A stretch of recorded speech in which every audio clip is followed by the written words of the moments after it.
अगले वीडियो में हमने देखा था कि पहले पद में मीरा कृष्ण प्रेम दीवानी समग्र संसार को छोड़कर साधु संतों के साथ रहकर कृष्ण भक्ति में लीन हो जाती है और लौकिक मोह का त्याग करके अपने आराध्य श्री कृष्ण के अनन्य भक्ति भाव में डूब जाती है और वो श्री कृष्ण के अलावा और किसी की चाह रखती नहीं है। अपना सब कुछ छोड़कर वो भक्ति में लीन हो जाती है, दिन रात उसके प्रेम में आंसू बहाती है और भगवान की भक्ति करती है।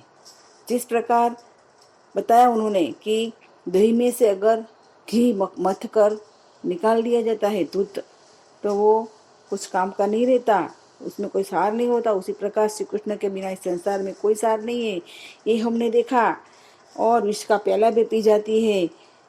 अंत में राम की लगन ऐसी लगी कि अब जाए चाहे जो भी हो वो उसकी भक्ति करती रहेगी।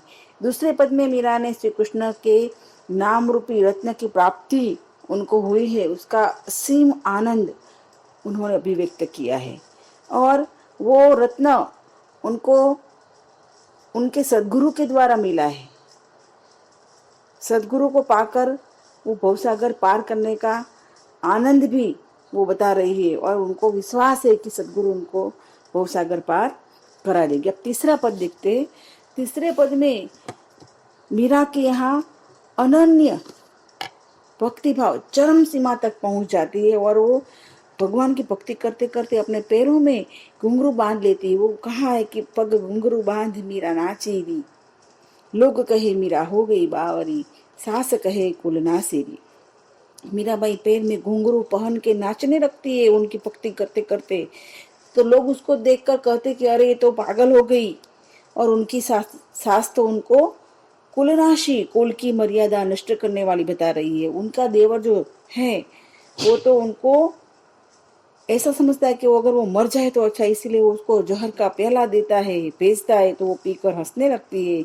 उनको जीने मरने की या किसी का कोई डर नहीं है, बस भगवान की भक्ति में लीन हो जाती है। और वो कहती है कि मैं तो अपने नारायण की हो गई आप ही दासी, अपने आप मैं उनकी दासी बन गई, सेवक बन गई हूँ श्री कृष्ण की, नारायण की यानी श्री कृष्ण की। अंत में वो भगवान श्री कृष्ण को कहते हैं कि हे गिरधर नागर, आप अविनाशी है और आप जल्दी से मुझे मिले, बेग मिलो अविनाशी। हे गिरधर नागर, हे भगवान, आप अविनाशी है और मुझे जल्दी से मिलो, अपनी दासी के रूप में स्वीकार कर लो। ऐसा करके अंत में घुंघरू पहन के नाचती है, किसी की परवाह करती, चाहे सास बोले या लोग बोले। अगर जहर मिले तो भी वो हंसते हंसते पी जाती है और भगवान के चरणों में अपने आप चली जाती। इस प्रकार तीनों पद में मीराबाई ने भगवान की अनन्य भक्ति, कृष्ण भक्ति में वो लीन हो गई है। उनको किसी भी लौकिक मोह का कोई मोह नहीं, सबका त्याग करके अपने आराध्य श्री कृष्ण के अनन्य भक्ति भाव में डूब जाती है। इस प्रकार मीराबाई ने भगवान की भक्ति की है।